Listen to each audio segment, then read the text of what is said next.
नमस्ते दोस्तों, स्वागत है आप सभी का एक बार फिर हमारे YouTube चैनल बुक संसार में। आज हम जिस किताब के बारे में बात करने वाले हैं उसका नाम है विहंगिनी और इसे लिखा है सुधा सिकरावर ने। सबसे पहले मैं आपको विहंगिनी का मतलब समझा देता हूं। विहंगिनी का अर्थ है पक्षी। यह एक ऐसा जीव है जो आकाश में स्वतंत्रता से उड़ता है। विहंगिनी का तात्पर्य केवल पक्षी से नहीं है, बल्कि यह हमारे मन की उड़ान, जीवन की यात्रा और सतत खोज का भी प्रतीक है। जैसे पक्षी अपनी स्वतंत्रता और ऊंचाइयों के लिए जाना जाता है, वैसे ही मनुष्य का मन भी नित्य नई ऊंचाइयों को छूने की कोशिश करता है। ये किताब इस प्रतीकात्मकता को बहुत ही सुंदर तरीके से प्रस्तुत करती है। सुधा सिकरावर द्वारा लिखित विहंगिनी एक अद्वितीय काव्य संग्रह है जिसमें जीवन के विभिन्न पहलुओं पर आधारित कविताएं शामिल हैं। प्रत्येक कविता अपने आप में एक कहानी बयां करती है जो पाठकों को गहरी भावनाओं और विचारों में ले जाती है। किताब की पहली कविता क्या खोज रहे हो तुम हमें जीवन की गहराई और अर्थ की खोज की ओर इंगित करती है। यह कविता केवल एक सवाल नहीं है, बल्कि एक प्रेरणा है जो हमें अपनी आंतरिक खोज और आत्मनिरीक्षण की ओर प्रेरित करती है। यदि आप हिंदी साहित्य और कविताओं के प्रशंसक हैं, तो विहंगिनी आपको एक अद्वितीय अनुभव प्रदान करेगी। यह न केवल साहित्यिक दृष्टिकोण से महत्वपूर्ण है, बल्कि भावनात्मक और दार्शनिक रूप से भी समृद्ध है। सुधा सिकरावर की कविताएं पाठकों को सोचने और महसूस करने के नए तरीके सिखाती हैं। उनकी दूसरी कविता क्या ढूंढता है मन एक ऐसा सवाल उठाती है जो हमें अपने अंदर झांकने को कहती है। यह कविता हमें यह समझने में मदद करती है कि हमारा मन किस चीज की तलाश में है, शायद शांति, संतोष या फिर जीवन का सही अर्थ। इस किताब की हर कविता जीवन के किसी न किसी पहलू को छूती है। यह कविताएं हमें रोजमर्रा के जीवन से हटकर जीवन के मूलभूत प्रश्नों पर विचार करने को मजबूर करती हैं।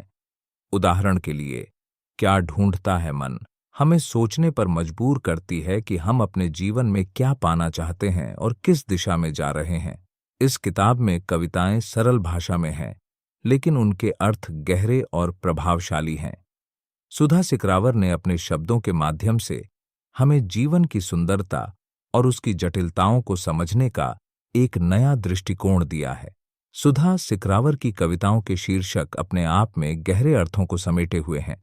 उनकी कविता जीवन का भ्रम हमें यह सोचने पर मजबूर करती है कि हमारे जीवन में जो कुछ भी हम देखते और अनुभव करते हैं, वह सब सच में वास्तविक है या सिर्फ एक भ्रम है। ये कविता हमें यह समझने में मदद करती है कि हम अक्सर जो देखते हैं वह वास्तविकता नहीं होती, बल्कि हमारे मन की कल्पना होती है। दर्पण कविता का शीर्षक बहुत ही प्रतीकात्मक है। दर्पण हमें हमारे वास्तविक रूप को दिखाता है। यह कविता हमें अपने अंदर झांकने और अपने असली स्वरूप को पहचानने का मौका देती है।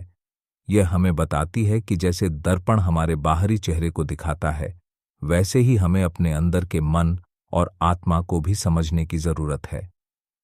पहचान एक और महत्वपूर्ण कविता है। यह हमें अपनी पहचान की खोज के लिए प्रेरित करती है। यह सवाल उठाती है कि हम कौन हैं और हमारा असली मकसद क्या है। यह कविता हमें यह समझने में मदद करती है कि हमारी असली पहचान हमारे काम, हमारे विचार और हमारे कर्मों में होती है। अस्तित्व कविता जीवन के गहरे प्रश्नों को छूती है। यह हमें यह सोचने पर मजबूर करती है कि हमारे जीवन का असली अस्तित्व क्या है। यह कविता हमें हमारे जीवन के उद्देश्य और हमारे होने के कारण को समझने में मदद करती है।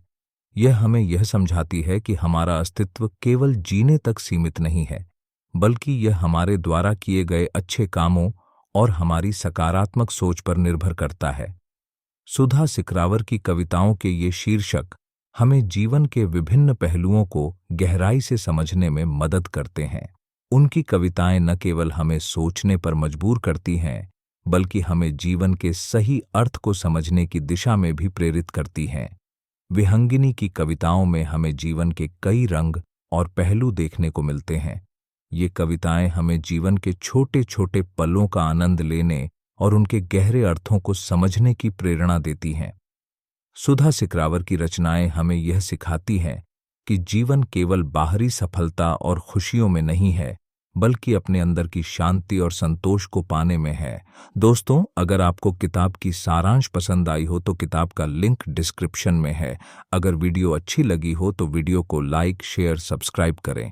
धन्यवाद।